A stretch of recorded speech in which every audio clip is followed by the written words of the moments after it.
की मृदुल और प्रखर छवियों का बहुत ही सुंदर चित्रण है। विभिन्न रंग में प्रिय की आत्मीयता का रंग भी मुखरित हुआ है। आकार में जो छोटी कविताएं, उनमें भी व्यंजना है। अंगूठी भर प्यार, मैं 2 पंक्तियां अवश्य उद्धृत करना चाहूंगी इसकी। ये हम लोग के दिल को छू लेती है। अच्छा था, हाँ अच्छा था मेरा मुट्ठी भर व्यापार, 2 कदमों का आंगन और अंगूठी भर प्यार। सब कुछ कह दिया है। काव्य संग्रह का जो सबसे वैशिष्ट है वो प्रत्येक खंड में एक चित्र है और चित्र के साथ कुछ पंक्तियां हैं। सशक्त अभिव्यक्ति है जो पूरी विषय वस्तु और भावधारा को स्पष्ट करती है। और भाषा सहज है, बोधगम्य है, प्रवाहपूर्ण है, संप्रेषणीय है, शब्द चयन बहुत अच्छा है। और जो अभिव्यक्तियां हैं, आप लोग पढ़िएगा तो देखिएगा, वो अभिव्यक्तियां हमारे दिल को छूती हैं। केवल 2 उदाहरण दूंगी कि पिता पुत्र के अंदर जीता है और पुत्र कहता है बाद में, और मेरा ब्रांड हो गया पुराने ख्यालात का पिता। जो कभी अपने पिता को कहते थे, पीठ पर पिता की दुआओं की थपकियां, तुमने भेजी है एक घड़ी बढ़िया, किंतु यहाँ तो लम्हे लम्हे आती है प्रतीक्षा की कितनी ही घड़ियां। ये माँ के संवेदना है, माँ के उद्गार है। एक नए स्वप्न में दोहरी नागरिकता को जी रहे हैं आज विश्व के कोने कोने में फैले हुए भारत के कृष्ण। और ये इतनी सच बात है कि हर बच्चा विदेशी धरती पर जाकर शायद यही अनुभव करता है।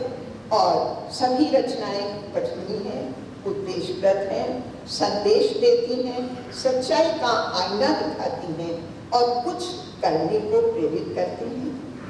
मैं डॉक्टर पद्मेश जी को पुनः बधाई देती हूँ कि आपने अपनी मातृभाषा को सुरक्षित रखा, उसे प्रतिष्ठा दी, जो हर प्रवासी भारतीय के लिए एक आदर्श की बात है। और विदेशी धरती पर आपने हिंदी की ज्योति को प्रज्वलित रखा है, उसके लिए अपरिमित शुभकामनाएं।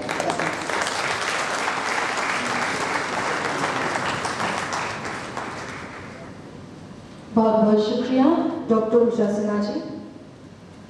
अब मैं निवेदन करना चाहूंगी माननीय राज्यपाल राम नाईक जी से और माननीय उप मुख्यमंत्री डॉक्टर दिनेश शर्मा जी से कि वो पुस्तक प्रवासी पुत्र का अपने कर कमलों द्वारा लोकार्पण करें।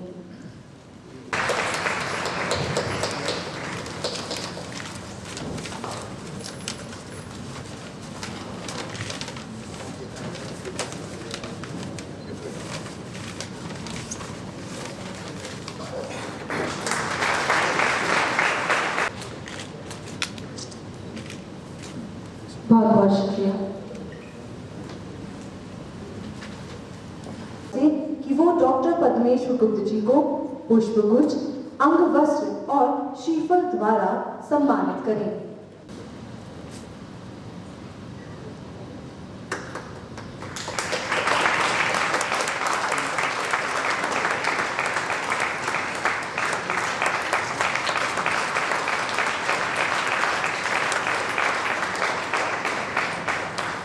साथ ही माननीय राज्यपाल जी की पुस्तक चरवती चरवती ही भेंट करना चाहते हैं आशीर्वाद के तौर पर।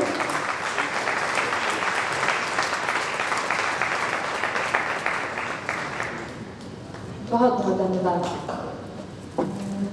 कोई द्वार खोले, मुंह फेर कर मुझसे बोले, मैं बनाऊं एक और वायदे के साथ और रात मुस्कुराए इस एहसास के साथ कि किसी को मेरा इंतजार था। इंतजार था नहीं बल्कि है। जी हाँ, अब मैं निवेदन करना चाहूंगी डॉक्टर पद्मेश गुप्त जी से कि वो अपने इस बहुमूल्य एहसास को हमारे साथ बांटे।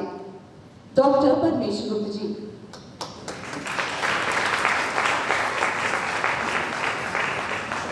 बहुत बहुत धन्यवाद भावना जी। माननीय राज्यपाल श्री राम नायक जी, आदरणीय डॉक्टर दिनेश शर्मा जी, मेरे पिता आदरणीय दाऊजी गुप्त जी और कई भाइयों और बंधुओं, आज भावना जी ने यहाँ पर पद्मेश गुप्त का परिचय अपने शहर से, अपने परिवार से, अपने मित्रों से करवाया। ये एक बहुत महत्वपूर्ण कार्य था। उसका कारण यह है कि जब लंदन से फ्लाइट टेक ऑफ करती है तो उसमें पद्मेश चढ़ते हैं, लेकिन जब वो लखनऊ में लैंड करती है तो उसमें से पंकज उतरते हैं। तो लंदन के पद्मेश का परिचय लखनऊ से करवाने का आज यह एक अवसर था।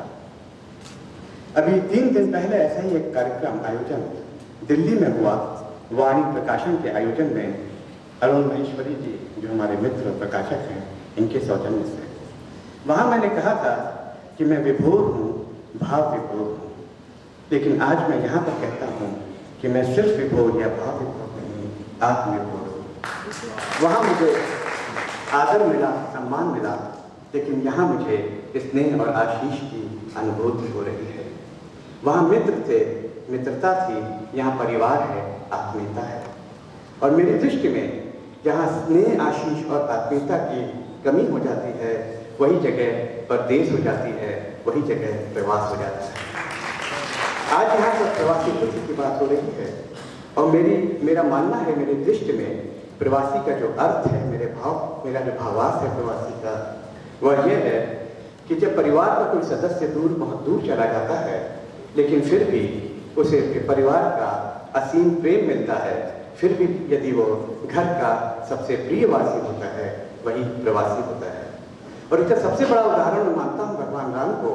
वो तो वनवास गए थे, वनवासी थे, लेकिन 14 वर्ष बाद जब वो अयोध्या लौटे, उन्हें अयोध्या वासियों का इतना अथाह प्रेम मिला, वो वहाँ के इतने प्रियवासी थे कि दीपावली जैसे पर्व का जन्म हुआ, और जो ऐसा त्यौहार जो हजारों वर्ष बाद आज भी सिर्फ भारतवर्ष में नहीं पूरे विश्व में मनाया जाता है।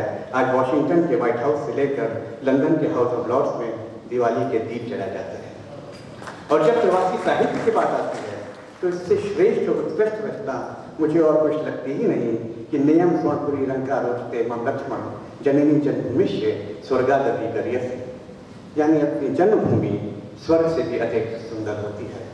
और मुझे आज उसी सौंदर्य की अनुभूति हो रही है, उसी सुंदरता का एहसास हो रहा है। यह भारत यात्रा मेरे जीवन की सबसे महत्वपूर्ण यात्रा है, सबसे अविस्मरणीय यात्रा है।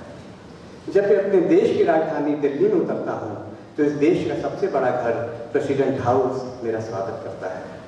जब मैं अपने प्रदेश की राजधानी अपने शहर लखनऊ उतरता हूँ तो इस प्रदेश का सबसे बड़ा घर गवर्नर हाउस आज मुझे यह सौभाग्य और अवसर देता है कि मैं अपने उद्गार अपनों के साथ यहाँ पर बात कर सकूँ, जिसके लिए मैं माननीय राज्यपाल राम नायक जी का हृदय से आभारी हूँ कि आपने आज मुझे यह जीवन का सबसे स्वर्णिम अवसर प्रदान किया है। बहुत साल पहले, कई साल पहले की बात है, मेरे मित्र पत्रकार ने मुझसे प्रश्न किया। उन्होंने कहा कि आपकी एजुकेशन लमाटीनर कॉलेज में हुई है, जो एक कॉन्वेंट स्कूल है। आपने लखनऊ यूनिवर्सिटी से इंग्लिश लिटरेचर में BA किया, उसके बाद आप फ्रांस गए, इंग्लैंड गए, और अब आप बिजनेस स्कूल के डायरेक्टर हैं ऑक्सफोर्ड में। ये आपके जीवन में हिंदी कहाँ से आई, और वो भी इतने बृहद रूप में? उस समय तो मैंने उन्हें उत्तर दे दिया कि इंग्लिश मेरा प्रोफेशन है और हिंदी मेरा पैशन है, लेकिन वो सवाल मेरी सोच में उलझ गया और पूछने लगा।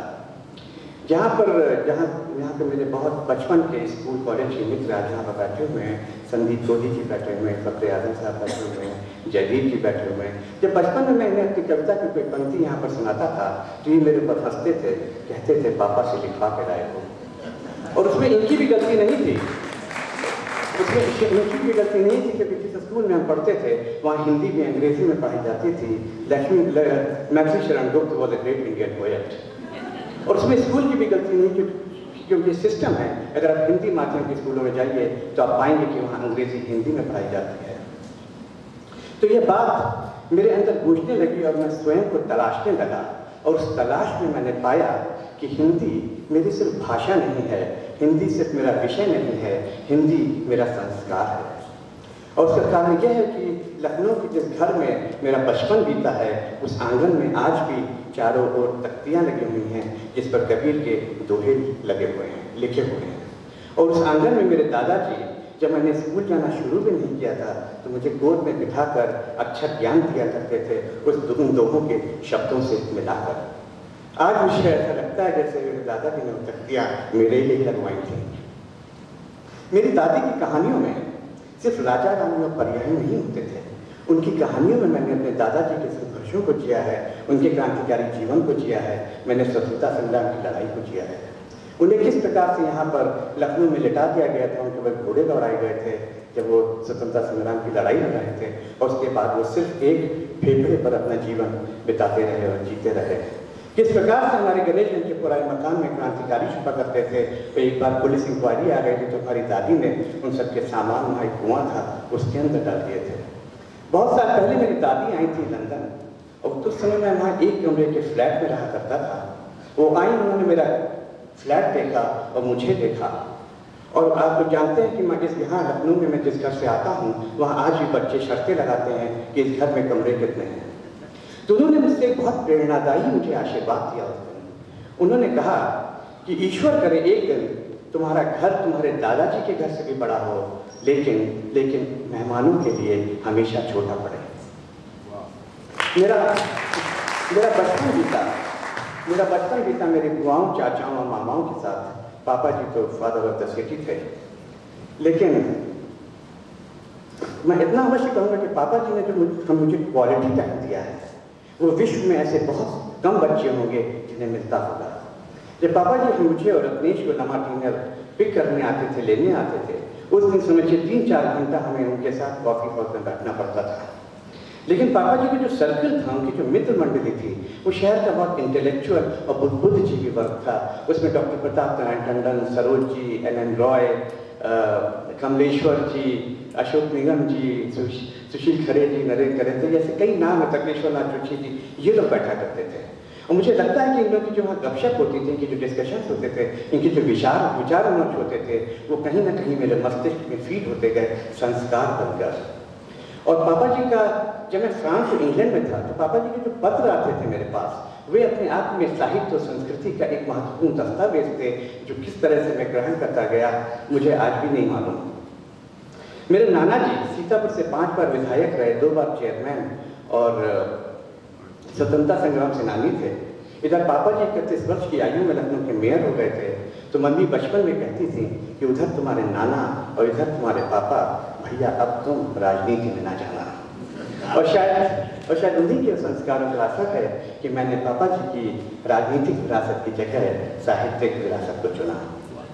इन शब्दों के साथ मैं ये कहूँगा कि आप सब लोग आज यहाँ पर आया, सबके प्रति आभार और कृतज्ञता व्यक्त करते हुए आप लोग ने जो आज मेरी हौसला अफजाई की है, आपका हर आशीष और उसमें मेरे लिए बहुत मायने रखता है।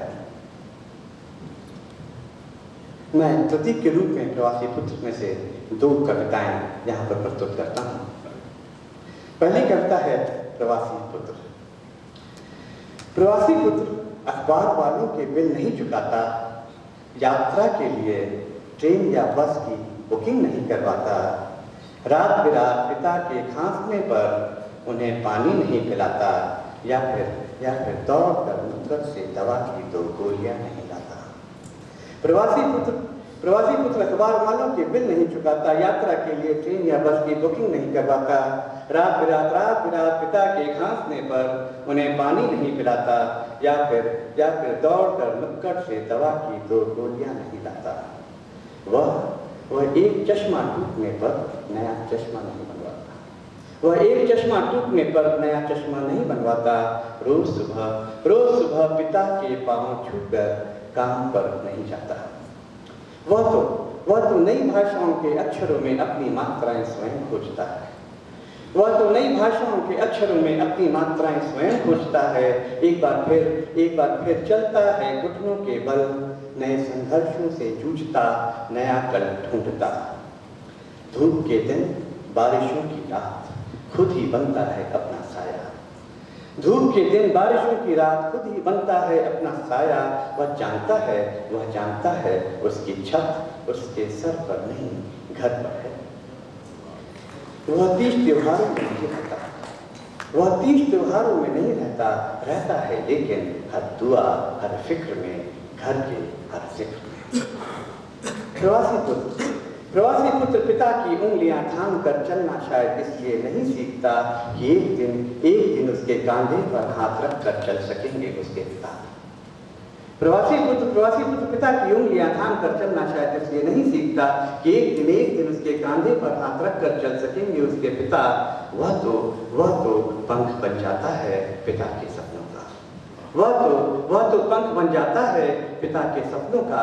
तारा तारा धागा बुनता है, धागा धागा तारा सीता है। तारा तारा धागा बुनता है, तारा तारा धागा सीता है। वह पिता के साथ नहीं रहता। वह पिता के साथ नहीं रहता। पिता पुत्र के अंदर जीता है, पिता पुत्र के अंदर जीता है। हम लखनऊ में नहीं रहते, लखनऊ हमारे अंदर रहता है। अंत में मेरी सबसे चर्चित और प्रिय कविता। हमारे हिंदुस्तान से जो लोग पश्चिमी देशों में जाते हैं वो इस इरादे वादे के साथ जाते हैं अपने घर परिवार मित्रों से कि कुछ समय वहाँ रहेंगे, कोई धन कमाएंगे, योग्यता हासिल करेंगे और फिर लौट आएंगे अपने शहर मोहल्ले गांव में, कोई कारोबार शुरू करेंगे। लेकिन अधिकांश लोग वहाँ पर रह जाते हैं और बस जाते हैं। इस भाव को लेकर यह रचना है। देकर माँ की आंखों में प्रतीक्षा की झपकियां, आया था परदेश में लेकर पीठ पर पिता के दुआओं की थपकियां। देकर माँ की आंखों में प्रतीक्षा की झपकियां, आया था परदेश में लेकर पीठ पर पिता के दुआओं की थपकियां। कुछ ही वर्षों में हो गया वह सब कुछ हासिल जो पर्याप्त था 4 पहियों के वाहन के लिए, मार्बल के आंगन के लिए। मैंने भेजा माँ को एक नया ऐनक, पिता के लिए छड़ी एक नई घड़ी। शायद उसी ऐनक को पहनकर लिखा था माँ ने, शायद उसी ऐनक को पहनकर लिखा था माँ ने, देख सकती हूँ तुम्हारी तस्वीर बिना इस ऐनक के भी। और हमारे यहाँ पिता की छड़ी लकड़ी की नहीं लड़के की होती है। तुमने भेजी है ये छड़ी बढ़िया, तुमने भेजी है ये छड़ी बढ़िया, किंतु यहाँ तो लम्हे लम्हे आती हैं प्रतीक्षा की कितनी ही घड़ियाँ। इससे पहले कि रोम रोम मेरे हृदय का बांध पाता निर्णय की कोई डोर, करने लगा इशारा मस्तिष्क मेरे पुत्र के नन्हे साफ सुथरे पैरों की ओर। छोड़ आया हूँ एक नगर से दूसरे नगर में, अपने सफर में संघर्ष के जो छाले, फिर रुकेंगे वो इन पैरों पर मेरे लौटने पर। मैंने रख दिया किसी कोने में स्वदेश लौटने का इरादा, माँ को दिया हुआ वो खामोश वादा। मुझे याद है एक बार फिर